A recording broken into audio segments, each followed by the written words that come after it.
Major John Douglas, 5 avril 2021. On revient tout juste de Suède, moi et mon équipe. Là-bas, nous avons fait des patrouilles. Nous avons fait plusieurs patrouilles dans SCP-1019. Quelque chose qui, je dois bien l'avouer, m'a bien surpris dans un premier temps. Mais très rapidement, je me suis rappelé que les SCP étaient capables de tout. Donc, pourquoi pas imiter nos propres installations et nous faire croire que nous pouvons maintenir une certaine sécurité, alors que visiblement, nous en sommes complètement incapables. Mais bon, tous nos efforts sont pour vous protéger et essayer de maintenir un minimum de stabilité dans ce monde. SCP-1019 est une reproduction presque à l'identique, à quelques détails près que je vais citer plus tard, du site 179. Il a été découvert par des agents en plein milieu d'un champ. Celui-ci fut racheté par une entreprise, Atlas Birding, qui bien sûr n'est qu'une facette de la fondation SCP, afin de pouvoir faire des achats et couvrir notre race dans la plus grande légalité, à la petite différence que des gardes patrouillent systématiquement le secteur, afin d'être sûr qu'aucun curieux ne vienne. Notre mission pendant ce mois-ci était bien sûr de faire quelques rondes, afin de nous habituer de ce terrain, mais continuer à fouiller cette installation.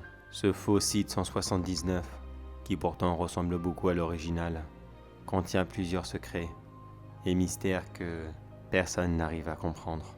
Je sais que beaucoup de scientifiques ont lâché l'affaire sur la question de qui l'a fabriqué, mais moi je continue à chercher de mon côté. Ça n'a quand même pas pu apparaître là, il faut être réaliste.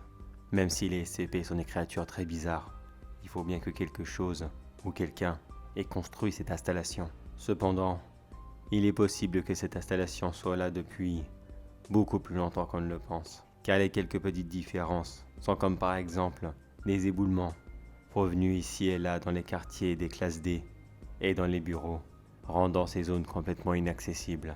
Et ce qui est bien dommage d'ailleurs, j'aurais tellement voulu voir ce qu'il pouvait y avoir là-dedans, car nous avons fait une grande liste de découvertes. Tiens, d'ailleurs je l'ai juste à côté de moi. Alors, voyons voir. Plusieurs documents de la Fondation qui avaient été déclarés perdus, et qui concernent bien sûr le site 179 original. Une photo de la fille du directeur du site 179, qui se tiendrait dans la cafétéria de celui-ci. Un document contenant la liste de tous les classes D, actuellement présents sur le site 179. Toutes les données les concernant y sont compris. Nom, prénom, ancienne adresse, groupe sanguin, des copies quasi parfaites. Il y a aussi un gros bunker. Celui-ci n'est pas dans le site 179 original. On dirait plutôt un bunker de classe XK qui est présent dans un autre. Une carte d'accès du précédent directeur du site 179 avait été retrouvée dans la cafétéria, comme ça, posée simplement sur un bureau, comme si que quelqu'un voulait délibérément qu'on la trouve. Et là maintenant j'entre dans la partie un peu gore, si je puis me permettre l'expression. Plusieurs morceaux de musculature humaine avaient été retrouvés ici et là, et beaucoup d'autres cellules adipèses recouvraient les murs du bureau. Cela est aussi le fameux SCP-1019-A. Comment vous décrire cette chose sans vous donner envie de vomir? Il s'agirait comme une énorme masse de chair, mais qui serait composée de plusieurs parties de membres humains différents. Imaginez que plusieurs personnes auraient fusionné ensemble, mais que cela donnerait une immense boule, sans queue ni tête, d'où en dépasseraient des membres et autres parties du corps, de façon complètement aléatoire. Cet immondice n'a été découvert par l'une des agents de la Fondation, mais qui malheureusement, aujourd'hui a complètement disparu. Après avoir signalé sa présence dans l'installation, elle-même aurait été portée disparue, et on n'aurait retrouvé que son arme, ses équipements, et même ses vêtements non loin de là. J'espère seulement qu'elle ne fait pas partie de cet immondisme. Cette boule humaine est même capable de parler. Mais en l'absence de compréhension de sa part, il nous est ordre de ne pas porter attention à elle, et que tout ce qu'elle dit doit tout simplement nous entrer dans une oreille et ressortir par l'autre, comme dit l'expression.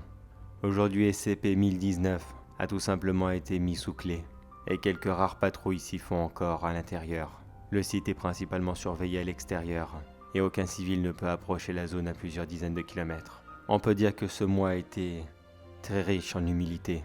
On a beau à croire qu'on est supérieur, il y aura toujours quelque chose pour nous rappeler que finalement la Fondation n'est rien, comparé à ce qu'elle essaye de contenir. J'ai entendu dire que la Russie et un autre pays, je ne sais plus vraiment lequel, possédaient eux aussi leur propre fondation. Malheureusement, nous n'avons pas contact avec eux, et je me demande s'ils se débrouillent aussi bien que nous.